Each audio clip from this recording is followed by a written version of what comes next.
Mm. Well,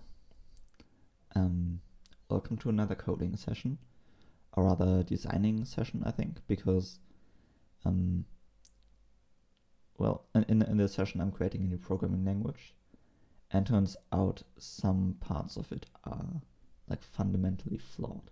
Not the implementation, but the language itself. So the first thing we'll have to do is to redesign parts of the language, which is always fun. Yeah, it's tricky. So this is how the language currently looks. And yeah, it's, has minimal syntax, like this defines a function. This switches on this, which is an enum. So this whole thing returns an enum that is either true or false. Looks fine. So the properties of this language are that function parameters, the types of those are inferred. And by the way, this is a statically typed language. This will compile down to something efficient, and the plan is to have type errors and stuff like that. So you can, all of the types are inferred. There is no way to even specify types in the language. Currently, there is not.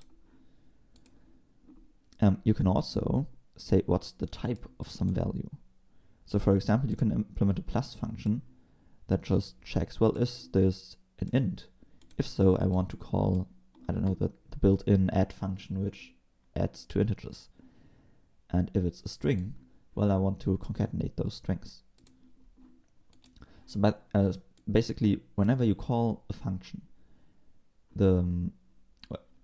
you call it with parameters of specific types.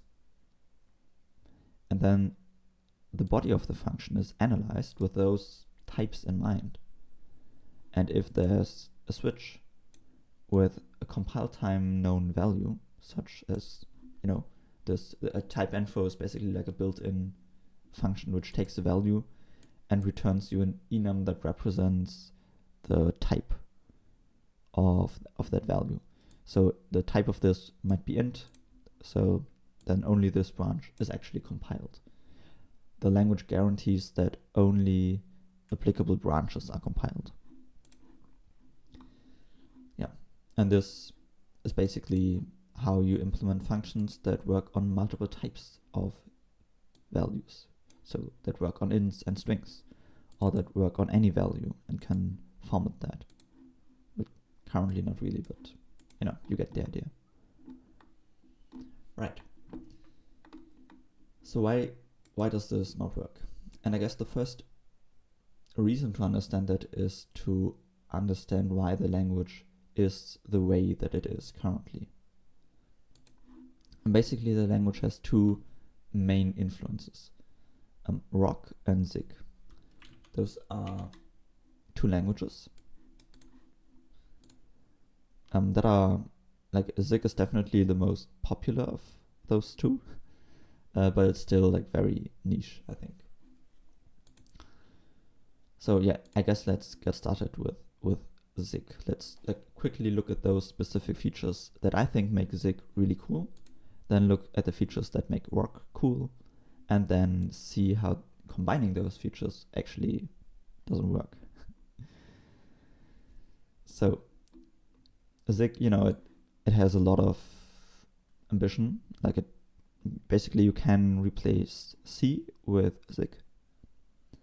And I think that the most crazy thing, apart from like having top level tests and stuff like that, is that it supports basically arbitrary compile time execution. If you make a function call, you can just write comp time in front of that, and then the entire function will be called and executed at compile time. So then in the final executable, you will only have the result of the function, basically as a constant.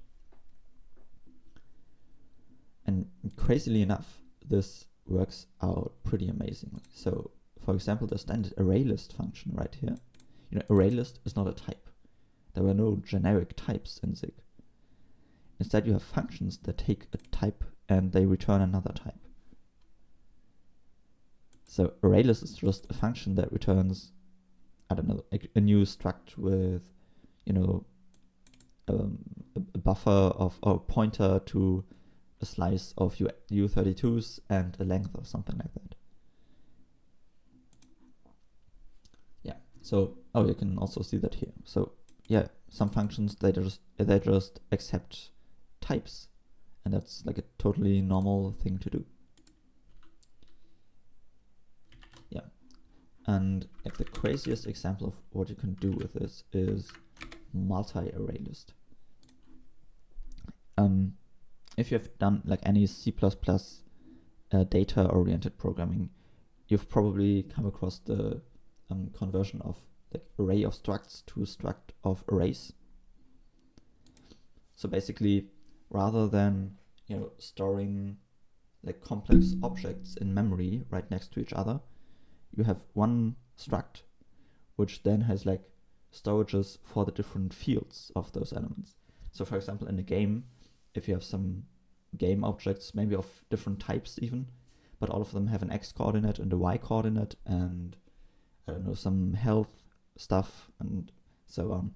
Rather than storing the first game object with x and y and health and more stuff, and then storing the second one and the third one and so on, you have basically one list only storing the x coordinates, then one list only storing the y coordinates, then one list only storing the health and so on. And this is much better for memory, because some of the objects, they have to be aligned to a certain size. So for example, if you want to store a 64-bit integer, in order for like memory load and store operations on that to work efficiently, it has to be stored at an address that is divisible by 8. That's just, you know, a quirk of the computing architecture. But that means if you have a struct with like a big field and a small field, and the struct needs to have the alignment of the big field, well, then you need to add basically some garbage padding to the struct, so that if you have multiple of them, there was actually some space in between of them, or even between the fields, and that's not efficient. And also, sometimes it improves cache locality, because for example, if you have game objects and you want to calculate intersections, you basically only need to access the x and y coordinates and ignore all of the rest. So if that's in like a totally different memory region that is not even touched, then instead you have all of these coordinates in memory, packed very tightly together, and that's great for like caching and performance. Anyways, this transformation from struct of array of structs to struct of arrays is usually done manually, and in Zig there's just a multi-array list, which, you know, is similar to an array list in that it takes, let me zoom in a bit. Well, yeah, it accepts a type t as a parameter, which has to be known at compile time, and then it returns a new type. So what it does, it creates a struct and it returns that struct. And that struct, I don't know, it has some stuff in here, sure. But then it just calls type info, by the way, similar to how we do that in breakfast, on that t, which is, even though it's a type, you can call it like a normal value, basically. You can treat it like a normal value. And it switches on that. And it's like, well, if it's a struct, then, oops, I don't know, I want that element, sure. I'm not entirely sure what's going on here, but it basically works with structs or with tagged enums. And then at some point, it just, what does it do?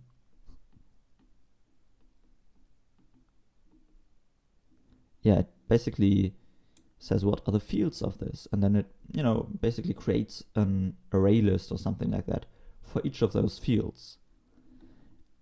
And it also generates getters and setters for those. So if you want to, hang on, should be probably down here. Yeah, you can get and set new items in this array list. Hang on, where is that?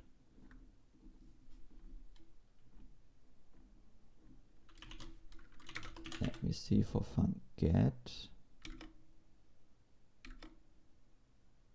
I guess this, yeah.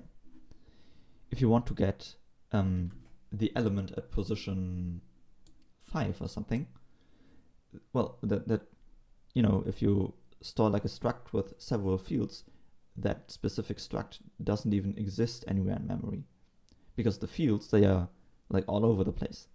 So what it does here is it creates a variable of the element that is stored, and then at compile time, it iterates over the fields. By the way, inline is a keyword that tells the compiler, please execute this for loop at compile time. And then it just accesses result dot the field name and sets that to, well, you know, getting the thing from memory. I'm not entirely sure how this works, but you get the idea. Yeah, so that's pretty crazy, right? That you can just inspect types and iterate over the fields and then create new types based on that, and all of that works at compile time. So then at runtime, it's still super efficient. Yeah, and that's like the main selling point to me of Zig, or at least like the most intriguing part of Zig. Yep, right. So that's basically the first feature that I wanted to like bring over to breakfast. Have compile time execution, and you know, you can inspect types, you can create new types, like all of that. Yeah, and you can do all of that with code at compile time. And the second language that is an inspiration is Rock. Rock basically is very different.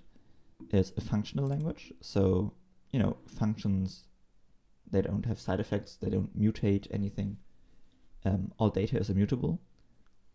But what's cool about it is that it has structural typing, and all types are inferred. So for example, 3 is a number, but it also works with more complex stuff. For example, let's say we define a function foo, which looks like this. So foo is a function that takes an n and returns, well, if n equals 0, then it's going to return bloop or empty. Otherwise, it's going to return more, and then call itself recursively with n minus 1. So basically, if you call foo 0, by the way, calls just use white space. Yeah, basically this returns empty, because you know, n is 0, so it returns empty. But if you call foo 5, then you get more of more of more of more of more of empty. So basically 5 mores. And that works because, you know, n is 5, so we create a more with, well, we call ourselves with 4. And that again creates a more, and so on, until at the end where we create an empty. So you can just use uppercase symbols, and the types get inferred, even the types of recursive functions. So you can see that we just defined this without specifying any types whatsoever. But you still get the information that this is a function that takes a number, and it returns the brackets is an enum. It returns either empty, or it returns more a, where a is this again. That's crazy. So yeah, it has structural typing. You can just create new symbols and types on the fly, and I really like this aspect, because you know, inside of functions you can just easily create new structs and enums and just organize things the way that they naturally are, without having to define a type up in some other place. I think that can really improve code quality in some places. Right, so we got that. And now my idea with breakfast was basically to combine the, you can just create these symbols, those get combined. You have structural typing, combine all of that with 6 comp time. And turns out there are some cases where that doesn't work out. Yeah, this is just going to be like prototype stuff anyway. I'm not, this won't compile. So what if you define a function that takes an a, and basically if, oh yeah, we don't have an if, we have a switch, but still. Yeah, if a is 0, it returns foo. Otherwise, well, it calls itself with a minus 1. I know, also looks different, but oh no, and then this is, let's do it like this, and then it switches on the type of that result. So basically, if this function returns an int, do stuff. If it returns an enum with some variance, basically just check, are the variants, are they just foo? Does this function always return foo? If so, then we want to return bar, otherwise we want to return foo. Yeah, so what's the type? I mean, okay, you can analyze this for some values or types, by the way, in breakfast, 0 and 1 and 2 and so on, they are also types, which is kind of weird, but yeah, it basically makes sure that constant folding works automatically. So, combining constants at compile time, that's like a guarantee that this will happen. Right, so the return type of, foo 0, well, it just checks is it 0 and then it returns foo. So this returns something of the type foo. On rock, you would probably write something like this. Whereas this, it calls foo 0, which returns foo. So the type of that is foo, which means it returns bar. So basically a thing with only one variant, bar. But then what if we want to analyze it for the general case, foo of int? And we don't know which branch is chosen in here, so we need to analyze those two and join those results. Yeah, this one branch returns foo, so foo is definitely in that result enum. And in the case of false, well, we call foo with a minus 1, which is also an integer, so we call foo int again, which means this function basically looks at its own return type before that's even fully calculated.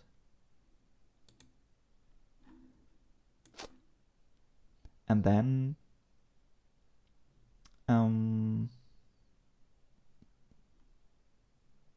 yeah, basically checks, is that just an enum containing foo?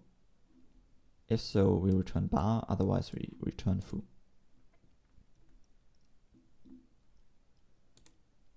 And now we are in a dilemma, because what is the return type? If we say, well, it's obviously, it can't just be foo, because then this returns bar. It can't be bar, because we know that foo is definitely inside of that. Can it be foo or bar?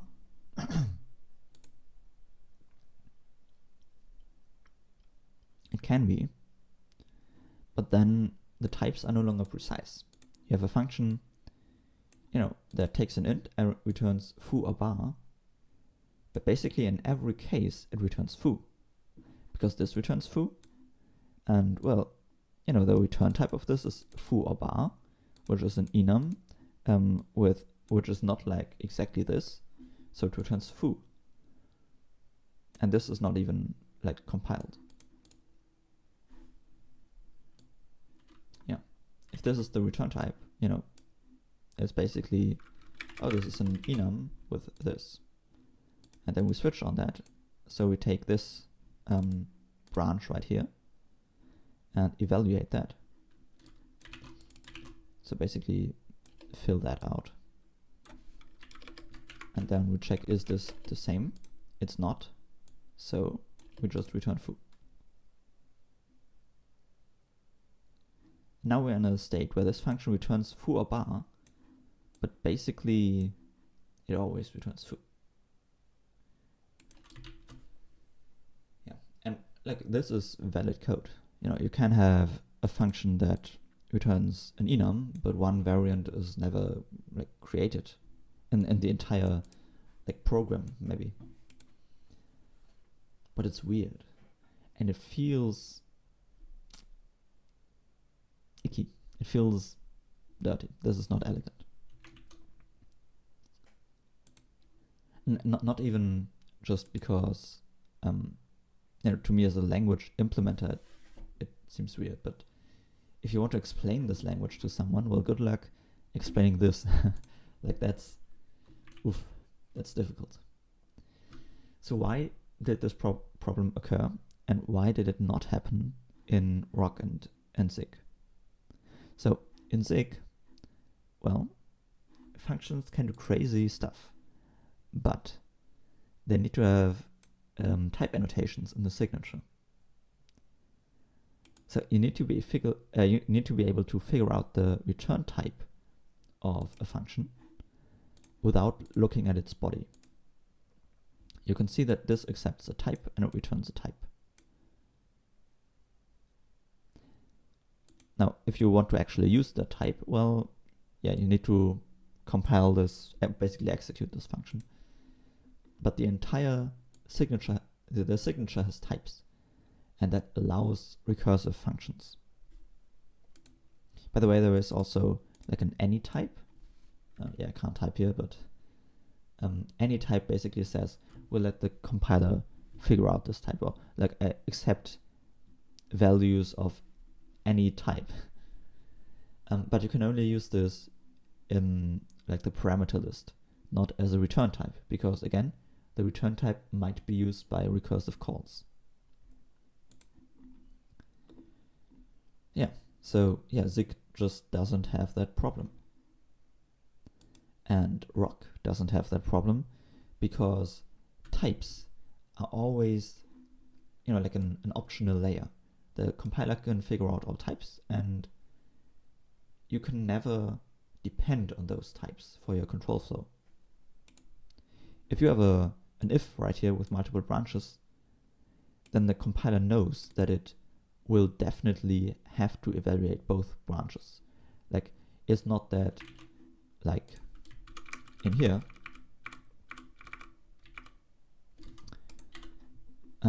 we choose a branch at compile time. And that's necessary in some cases. For example, in the format function. We basically want to, yeah, we probably have different formatting code in ints and in strings.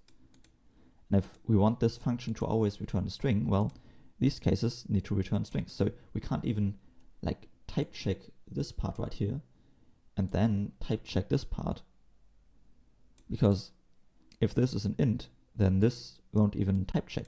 This doesn't return, like these then return an int, and this calls, I don't know, format int or something, which returns a string. So yeah, inside of these, you want to be able to use that value like with a more concrete type. Yeah, so only the necessary branches need to be compiled. And that means that types can actually affect the control flow and what happens. Yeah, they can affect the control flow. And that can't happen in Rock. In Rock, only like runtime values can affect the control flow. Just because you can't bring types into the value domain. Types are not values. In Zig they are. Yeah, so basically the dilemma is, if let me draw some stuff.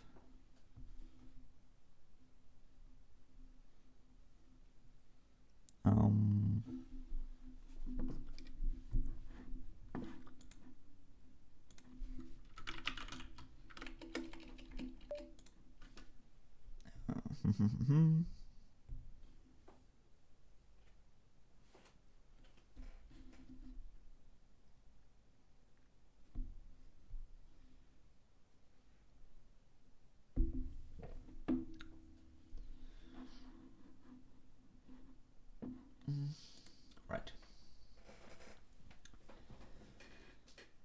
So basically, if you have, a function, it has a body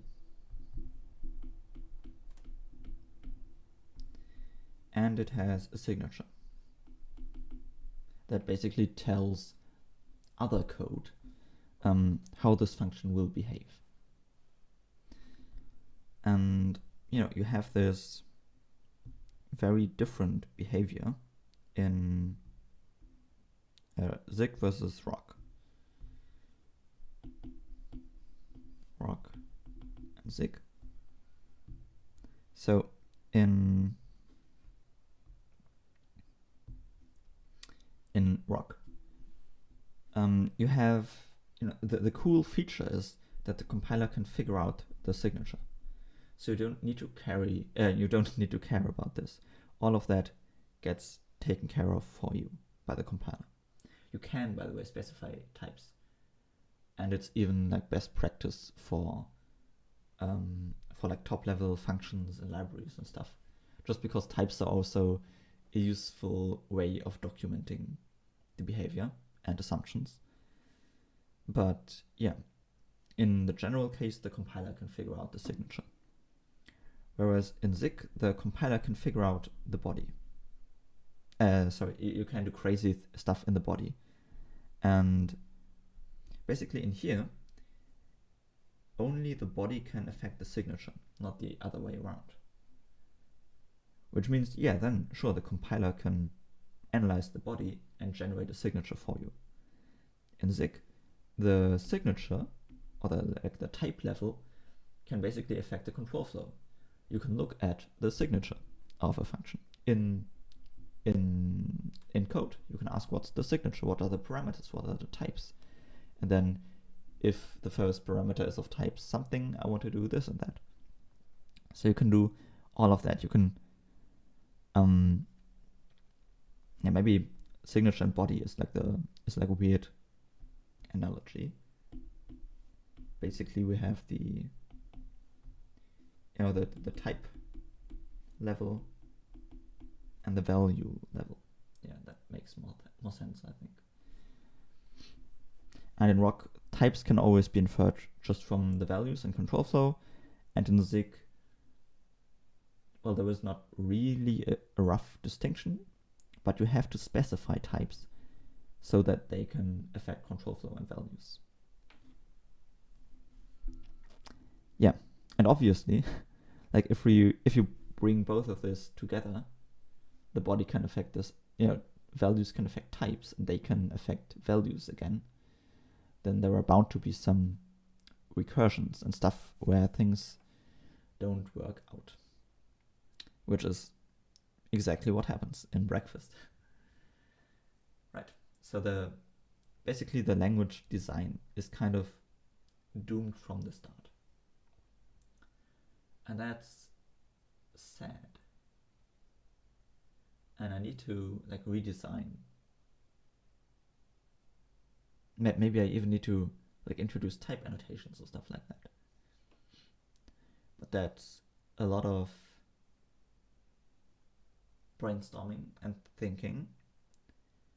So I think I'm going to take a walk and think about this and yeah, figure out some stuff. See you then. Okay, so I figured stuff out. First of all, type annotations are useful, and I think they are required for recursive functions, in our case. Actually, as far as I know, Rock is the only statically typed programming language that doesn't require type annotations, that can infer all types. So, yeah, I think the best way, the only way is to require type annotations for recursive functions. Which means we need a way to specify types in the language. And I think it would also make sense to enable users to do that for all kinds of functions, not just for recursive functions, because that would be weird, only being able to type annotate recursive functions. Right. But then I was wondering, what if we require types for all functions? That's that's basically how Zig does it, I know. But it also means that we can type check functions independently. Because that, currently that doesn't work, and that's kind of shitty. But if we have types for every function, then we can, not analyze every function, because functions that do crazy comp time stuff and inspect, is this parameter comp time known, and is it this integer, then I do this part. Those functions, okay, we can't type check them, but for the majority of functions, we can then type check them independently and have good IDE tooling and stuff like that. And let's face it, types are also a useful form of documentation. They are a very concise way of telling users of a function what is expected of them and what the function provides.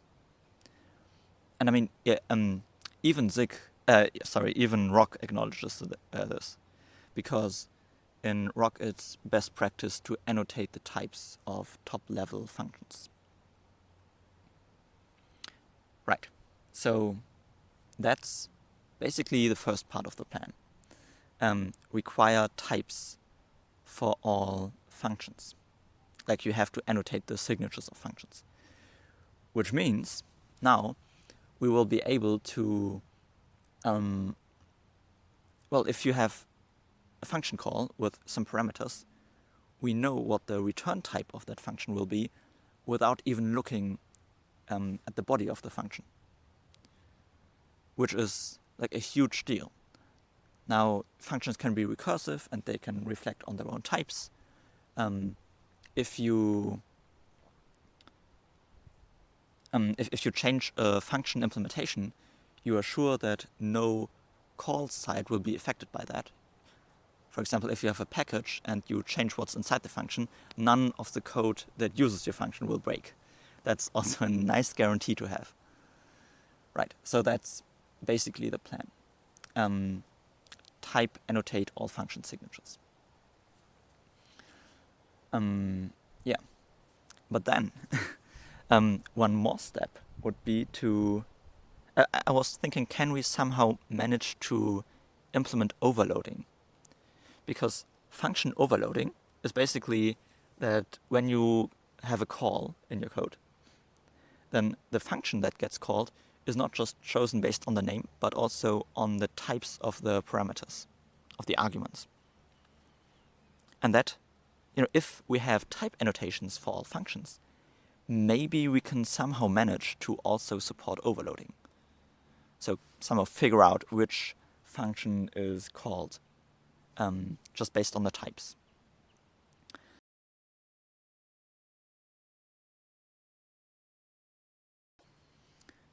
Right.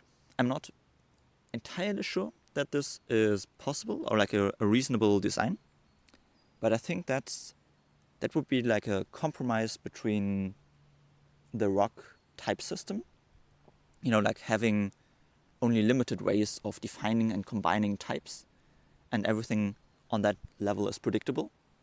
But at the same time, inside of function bodies, you can do arbitrary things like you do in Zig. You can inspect types and do stuff like that.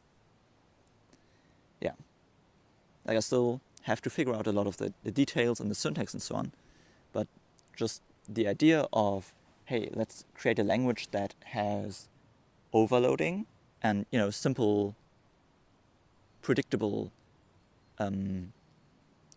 types on functions, and still retain that compile time introspection and compile time stuff you can do. Right. So yeah, I'm gonna head back home and maybe explain things a little better with some examples. So see you then. Alright, I'm back.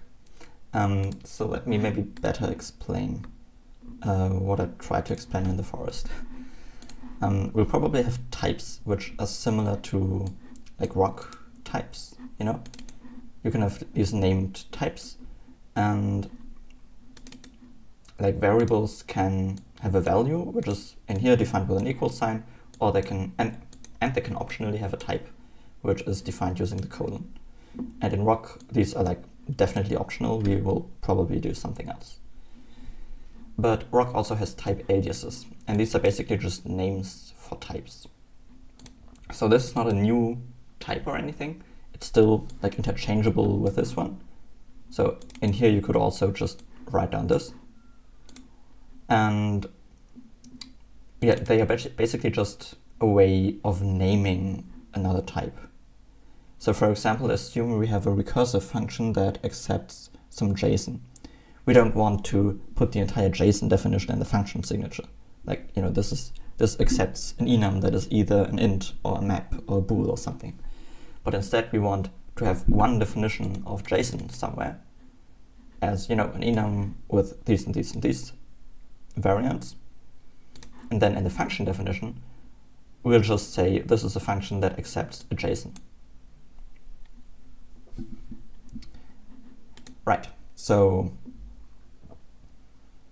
yeah, we'll probably have some way of specifying types. This will probably not look like this. I'm not sure. The syntax is still like open research. Yeah, and the interesting part is that types, like if you have a function that returns type, you can do that, but you can't call that function in a function signature. You can only, like you can't use that type in every place where a type is expected. You can't use that function there. Because in function signatures, you can only reference like, you know, stuff like this, like types that are defined top level, and there are only a few ways to define them. You can create structures, you can create enums, you can create I don't know what, but you can't have arbitrary control flow. You can't have like a function that accepts a type and returns a new type. So maybe let's show why that's a good idea. Yeah. So in Zig, generic types don't really exist. Instead, they are functions. So for example, there's an array list function that accepts a type and returns another type. And, you know, we saw that. I think I showed that like before. But it returns a struct with some stuff inside. And then if you define a variable like this, you can say, well, this is of the type array list of U8. But this means that you can't have generic functions, because let's assume you have a function that is, I'm just inventing syntax here, that is generic over T, and it accepts an array list T, like this. This might work for this case. You know, if at some place you call foo of bar, you might think, okay, I mean, the compiler could be smart enough to figure out that T t has to be u8, you know. But actually that's not possible, because this right here is a normal function call. In here you can do any like Turing complete crazy stuff. You can say, I don't know, if t is u8, then I just want to return, I don't know what, u16, something. And now, do you want the compile, like, I don't know, if you have a for, which is a u16, and then you call this. Do you want the compiler to be able to figure out that t has to be u8? Because, you know, that's the only case where this function returns u16. That seems like weird, that the compiler can't analyze any Turing complete code. That's not possible in the general case. And I mean, even worse, let's say this just always returns u16. Now what? What's the t? You know? Because no matter what you put in there, this is going to be equivalent to just writing this. T is not even bound, basically. And that's why Zig can't have generic functions that are like, you know, where the generic parameters are inferred, at least. But instead you would have to pass t as an extra thing. And you might think, well, this looks weird. But that's actually how it's done in Zig. So you, here for example, you would be able to, I don't know, write down this. And of course that's like very inelegant in some places, because this is just much more verbose than inferring stuff. So Zig allows defining methods inside of structs. So in here you can have a method with stuff. And then on this array list you can just, you know, call that method. And that's actually how it's done for array list. But for example, let's assume you have a slice t and another slice t, and you want to compare those. The compiler can't figure out the t. And that's actually like Zig standard. There's a function standard mem equal. Yeah. And this compares two slices of like an arbitrary t. But it accepts t as the first parameter, and you have to pass that in. So if you have a slice of bytes, you know, a slice of u8 and another slice of u8, and you want to compare them, you can't just say, well, standard.mem.equal of these slices. No, you have to say standard.mem.equal u8 ab. Although it's clear that a and b are a slice of u8. And I mean, for Zig as a language, this is a totally valid design decision, and I think it aligns perfectly with their goals, you know. Just the fact that you can do arbitrary things at compile time, that you can implement a multi-array list at compile time, where you really need to like do crazy things in order to compute a type, basically. That's worth it. And Zig doesn't really care about being verbose if it increases the clarity.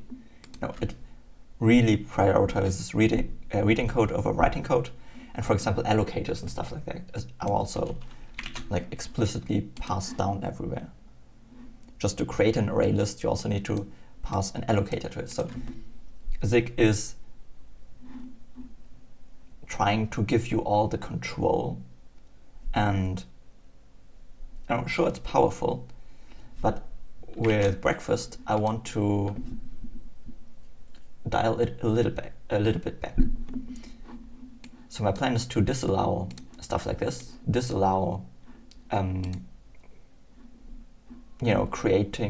basically calling functions that return types, and then use those as normal types.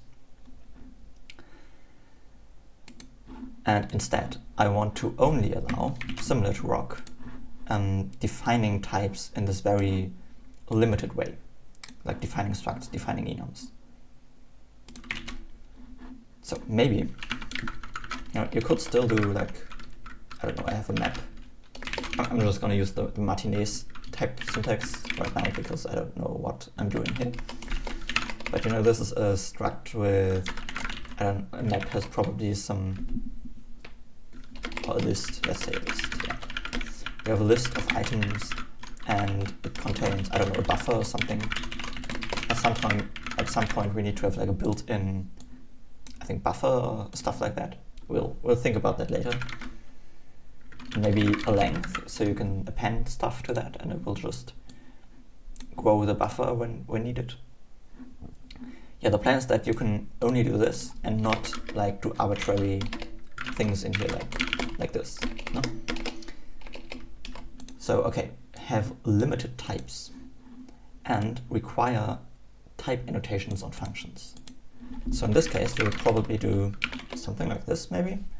A has to be an int and it returns, and now this problem down here, it resolves itself. If we just say foo, or like rather something like this, foo, then this is not valid code, because then we can show an error here. Hey, you claim that you only return foo, but this returns bar. And similarly, bar doesn't work, but foo and bar, foo or bar, however the syntax will be, this works. But I think then it's fine that for people inspecting the return type of this function, the return type will just be foo or bar, even though bar is never created. So it doesn't really make the language more powerful or anything. Instead, it just gives you as a developer an additional task of defining the API boundary of functions. Yeah, so this would basically allow you to, do this up here and still have compile time reflection as a benefit. But we can also, I think, implement overloading this way. So let's say, again, the syntax is completely improvised. We want to get something from a list, maybe. So we have a list, again, I was thinking of a map. So we have a get function, which is generic over a t, and it accepts a list and an index, which is an int, and it returns, I don't know, a t. Oops. Yeah, something like this. So I think it would make sense if this was a valid function signature.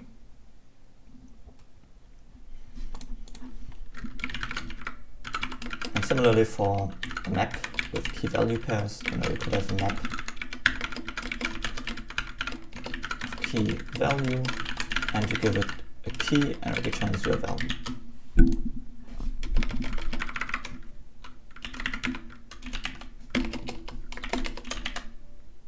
I don't know, yeah. Then when you have this, you can then look for the correct function. And this works because types are limited in this way. If we would allow types to be defined using functions, the compiler would be stuck.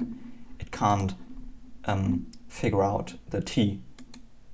But in here, because types are only, you can't do Turing complete stuff in type definitions.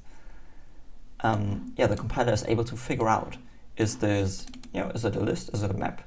It can just pattern match against the structure, the structural definitions of those types. And I can then, choose the appropriate functions and even infer the type parameters. Yeah, which means this language will be this is very much more ergonomic than it would be otherwise. Plus, I think this is a constraint that's not too limiting. because again, as you can see, we can, let's actually go over these functions. Yeah, so a format function, you could still do that. You could say, well, I want to, I don't know, format a value of any t, and it returns a string. You could do that. And then you could even, you could just say type info of t, maybe.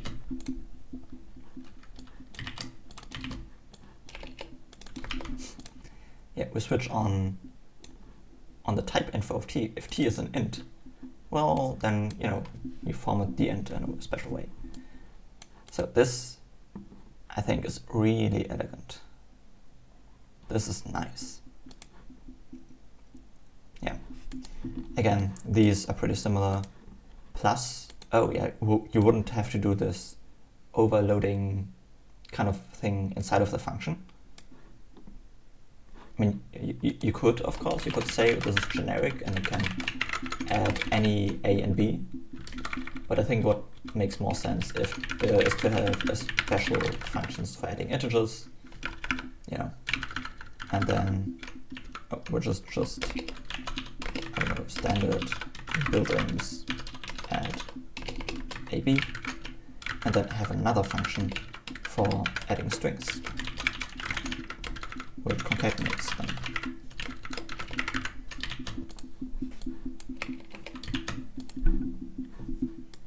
And then the compiler chooses the correct function based on the types. Yeah, similarly here, crash is a message, type info, oh, this is, yeah, okay, it's a built-in function.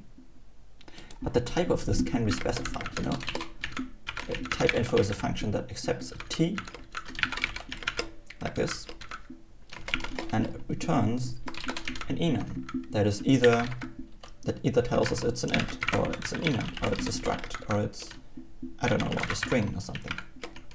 Enum with variants, which are, oh, I don't even know, a map from string to whatever, to another type, and our struct with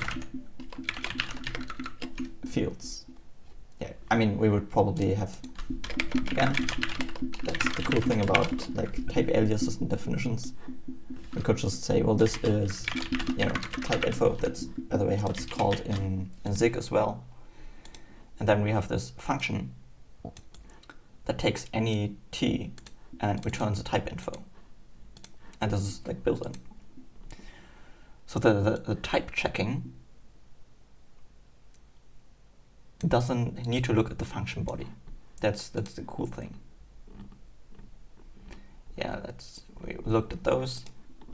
Okay, one thing I want to talk about is creating new types, kind of.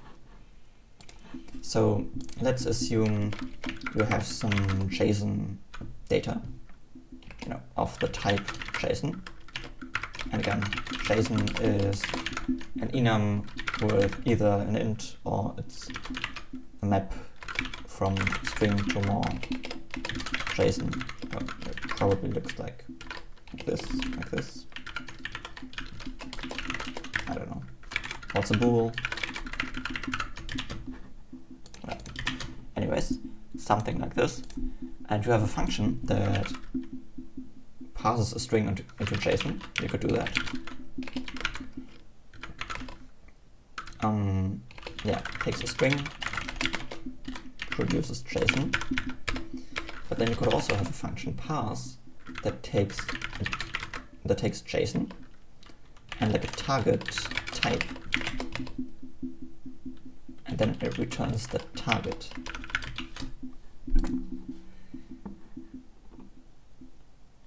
So you see, in this case, target is just a parameter, and basically a value in here, a value of the type. So but it's used as a type.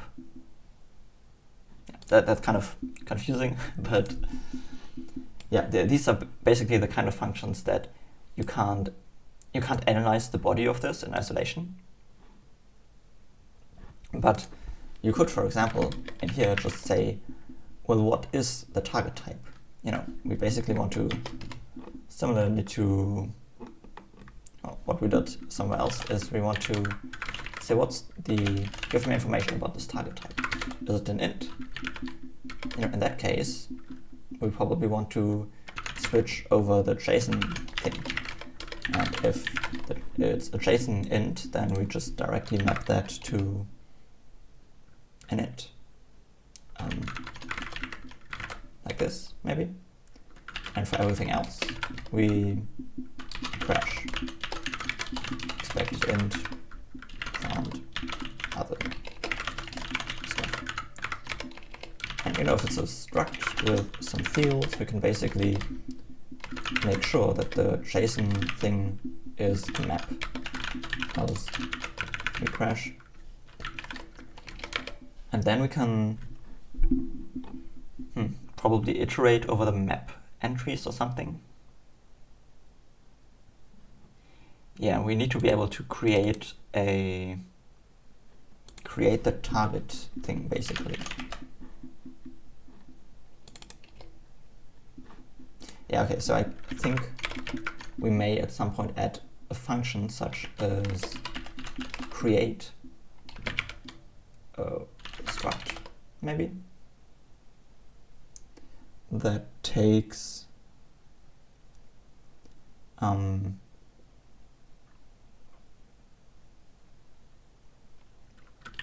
map that basically bridges the gap from we have some untyped data and now we want to put that into a type. Yeah, I don't know, maybe a map from string to anything, actually. Yeah. Ooh. But all of them can be different. Do we have like a special type? I don't know. But basically something like this. And a target type.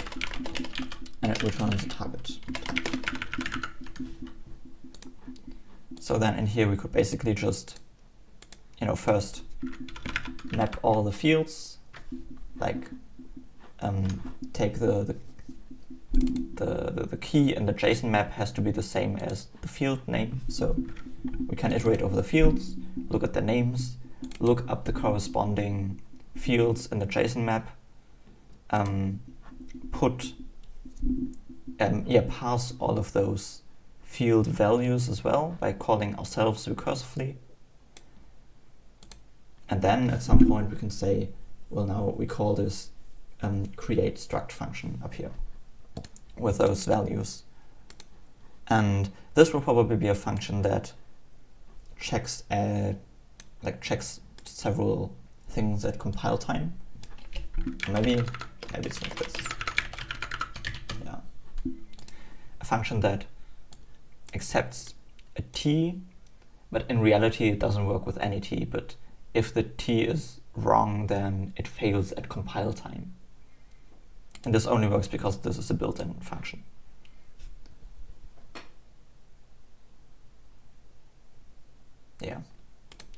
Yeah, something like this maybe.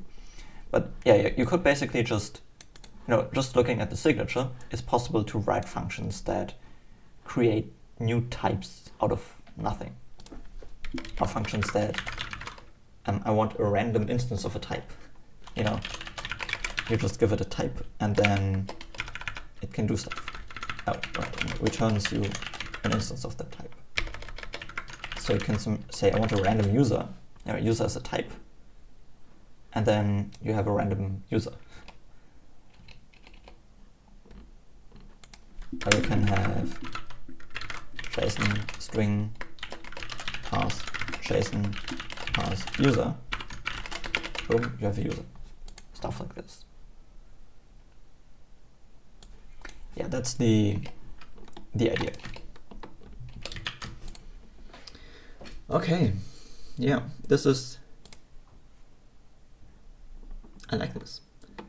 Just because, it combines the structural typing from Rock and the limited way in which you can define functions. and uses that as an advantage to enable overloading. But at the same time, you're still flexible like you are in Zig with like compile time introspection and stuff like that. Like you can do a lot of things at compile time. Sure, you can't write a multi-array list. I get that. But like most of the interesting stuff, like parsing things on the fly or formatting stuff or calculating the size of stuff or like encoding and decoding values, all of that still works. Just the creating new types and using them in function signatures, that's the stuff that doesn't work. And I think that's like a totally fine trade-off to make.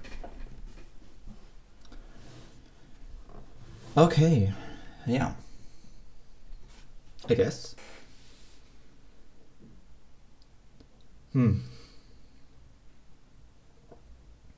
So I'm quite busy this weekend, which means I probably, I'll probably postpone implementing this to the next session. Yeah. Which means this is a short one. Okay, you know what, let's maybe do one more thing. I think in Rock they have cool type variables, type like generics. Yeah, right. So in Rock you don't have these explicit types. Like you don't say this function is generic over these types, which basically tells you nothing. And then you use those, and it makes sense. But instead, you can just use any lowercase identifier in like a type context. And that means this is a type variable. So basically, what if, okay, we could also just be like, hey, list of t, lowercase t, has a buffer of t,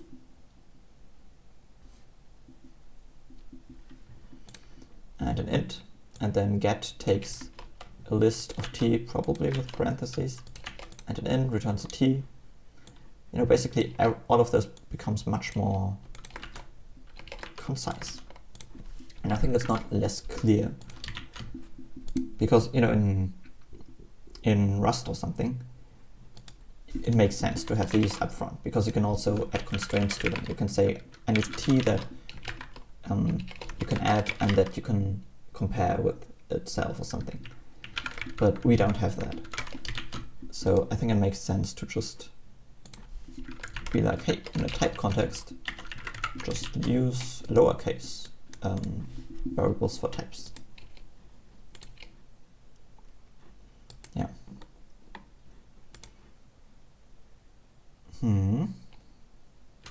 Cool.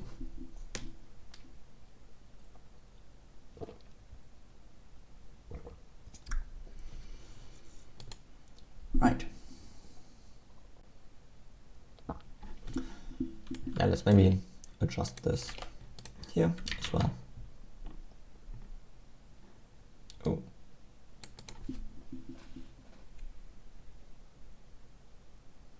Yeah, we need to take care that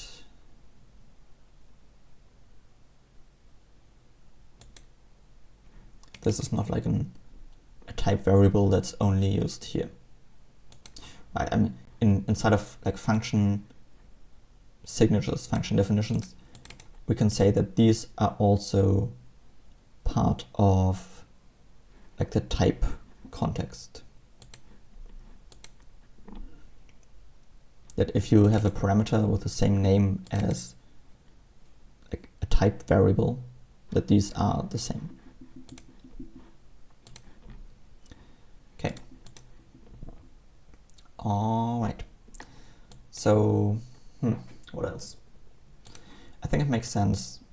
Like currently, enums are just, I think they are displayed as with like pipes, which I think is really neat because it stresses that it's like an OR pattern. You know, I like rock, but those brackets, I'm not too sure about those. Yeah, okay. They are just joined using pipes. I'm not sure about, well, that maybe it makes sense.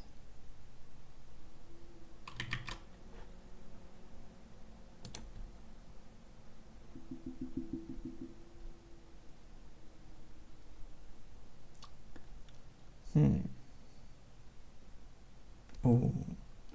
Okay, cool idea.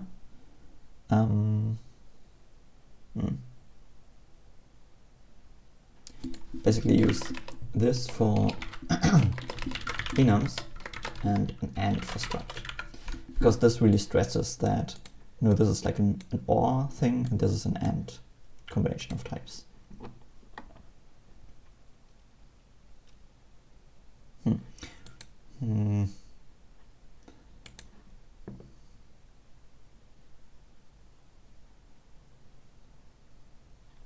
Like what I don't like about braces and brackets and stuff is that currently the language just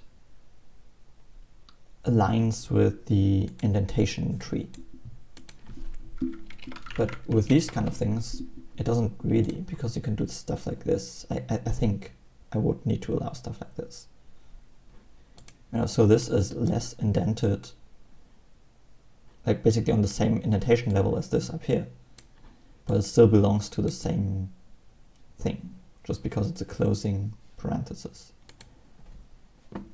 Which is, yeah, it's kind of weird. What if we have, or what if these are prefix things? You know, we can have an AND type of a buffer and a len, stuff like this. And let's maybe move this up here.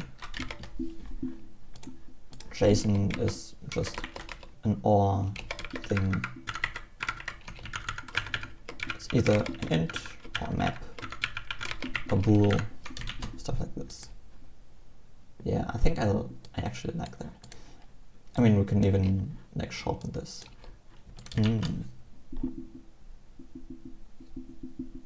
Yeah, so all of these would be like prefix things and everything would be indentation based. I mean, I guess you can put them on the same line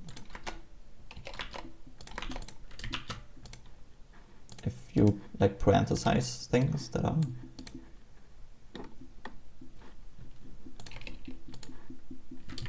you can do this.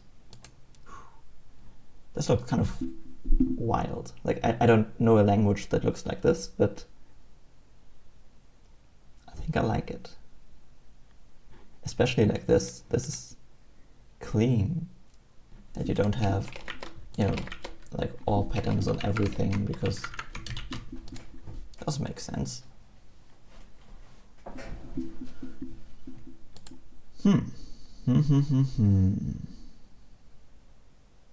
Yeah, okay.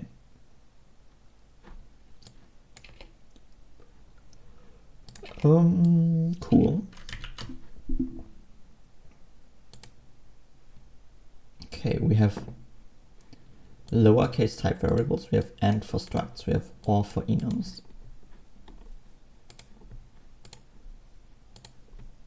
Yeah. But by the way, I like how in rock, basically the world of types and the world of values, they're completely separate. You know that after a colon, you're in the world of types, and things are parsed differently than when you're in the world of values. Here, an uppercase thing is a reference to another type, and lowercase things are type variables. In here, lowercase things are like normal variables or functions.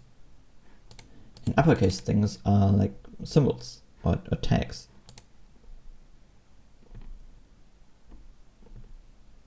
Yeah, that's so minimal. Huh. I wonder if we can like use some of that. Yeah, I mean this is already pretty minimal. We would have to be careful with stuff like this. Random user. This won't work because user is just a symbol, you know. So we need to somehow tell the compiler, hey, we mean the type user. And we could just do something like, hey, this is like a type. Maybe.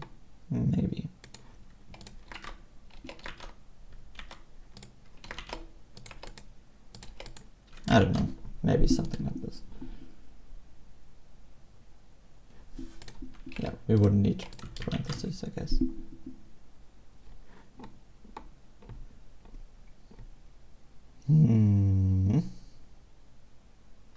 Yeah, okay.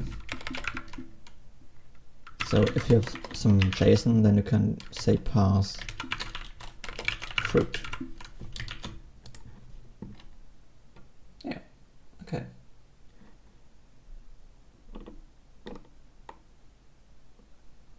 Nice.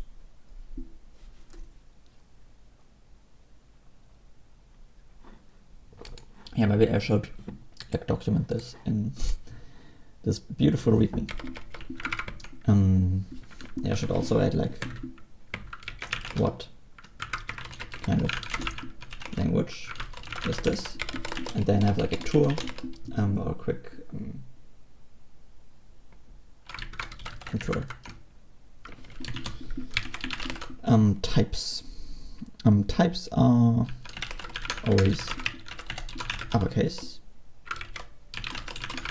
Type variables are lowercase.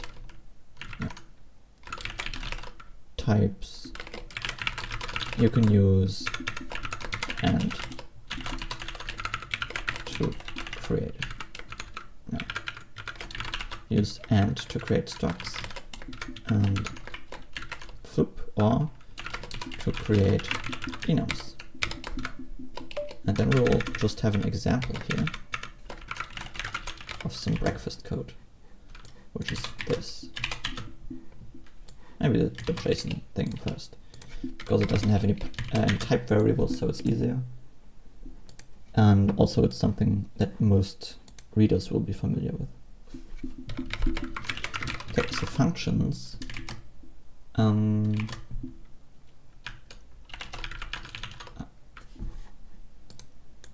Type names are always uppercase.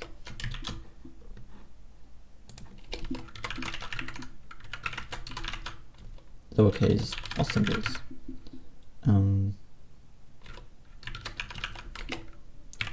The signatures of functions have type annotations that allow you to figure out the return type without looking at the body.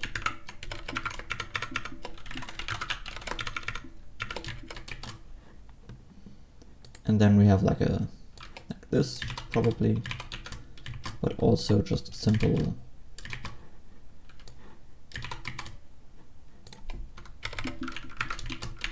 get functions and maybe plus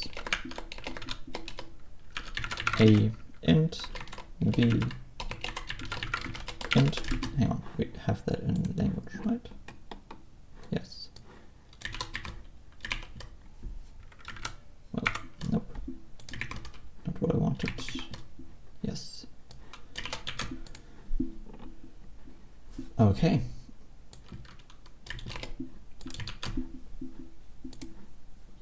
Yeah. Cool.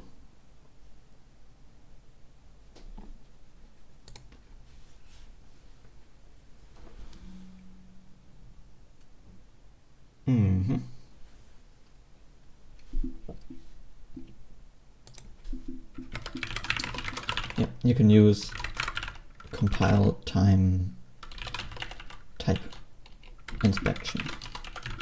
You can inspect types at compile time using the type info built in.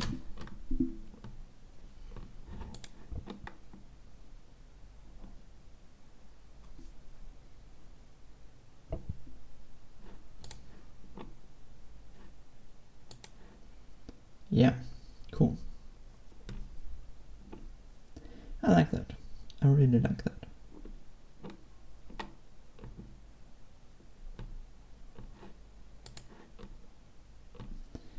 Okay. I mean, is there anything else? Yeah, we have to-dos down here. We have the intro up here.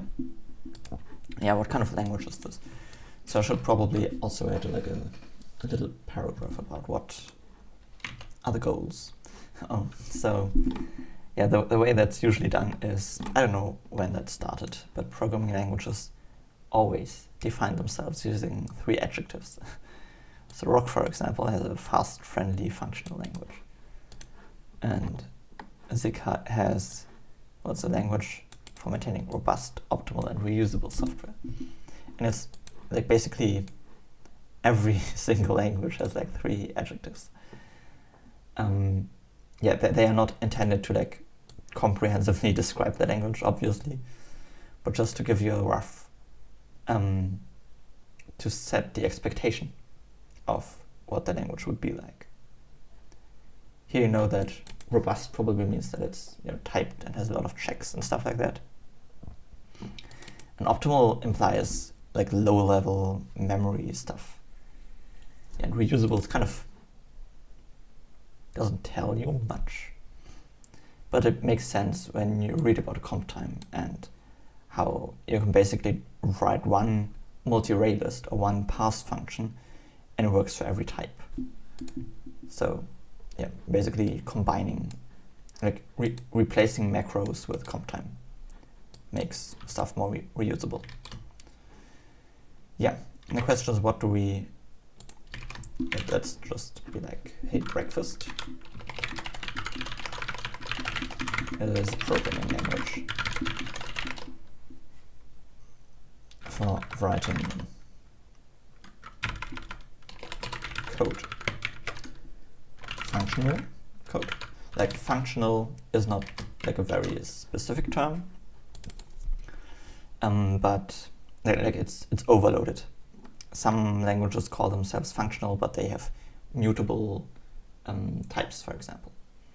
Others, like Haskell people, they think, well, functional means that it's only lazily evaluated.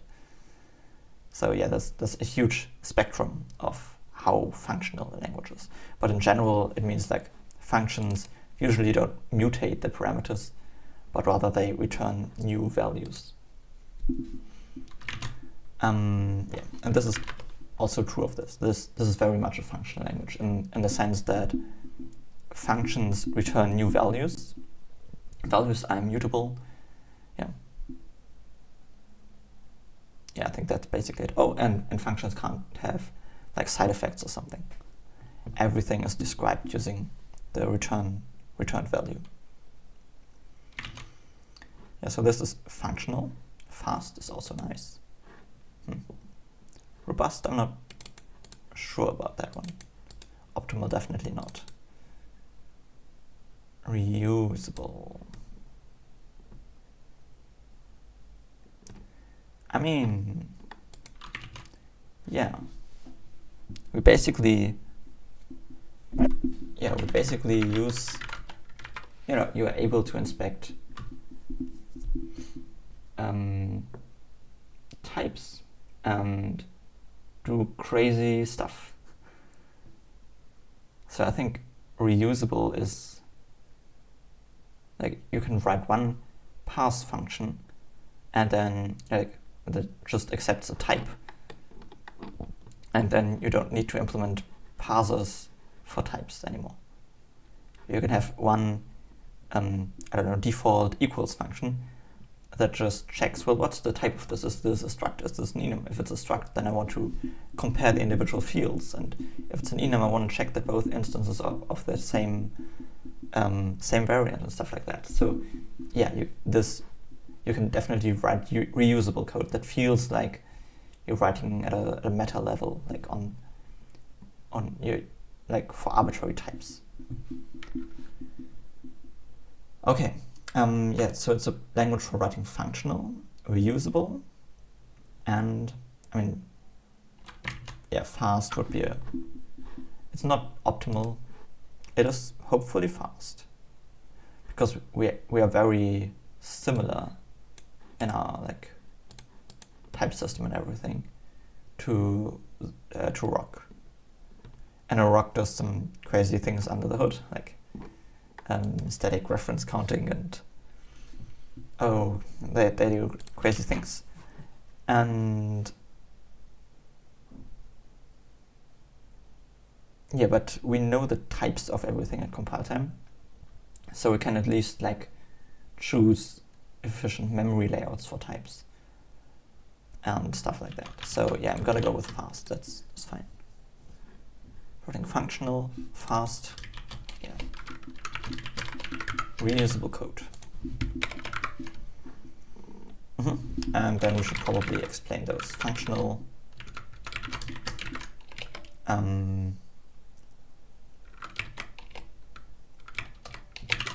functions can't have side effects. Data is immutable and acyclic.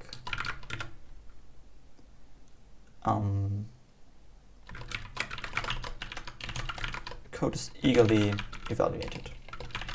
Just, if someone comes from the perspective of a Haskell person, then they know, okay, so this is like, they know what the deal is. Okay, fast. Types are known at compile time. Data values have an efficient memory representation, memory layout. Yeah.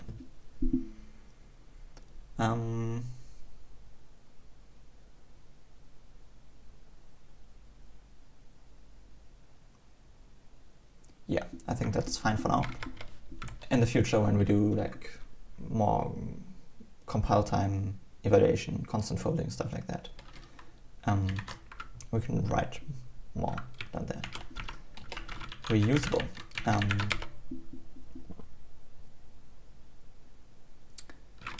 You can inspect code and types at compile time. You know what? I think that's fine. Yeah, you can inspect types at compile time.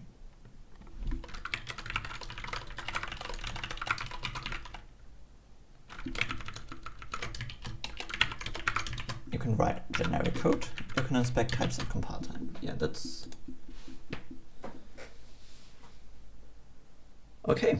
Yeah, I think I like that. Functional, fast, reusable. You have definitions for that, like how the language, how that adjective applies to the language. Oh, did my head hide that? Yeah. Okay, we have an intro. Cool. Yeah, we have to-dos. The biggest to-do is like implementing all of this. Yeah, but I think I'm happy with this design. Yeah, next we'll be implementing this. Not today. So I guess see you next time. And I'm hyped. This is gonna be like, I don't know a language that does this. that works like this, where you can do this, for example, and still have overloading, comp time and overloading in one language. But yeah. Anyways, till next time. Bye.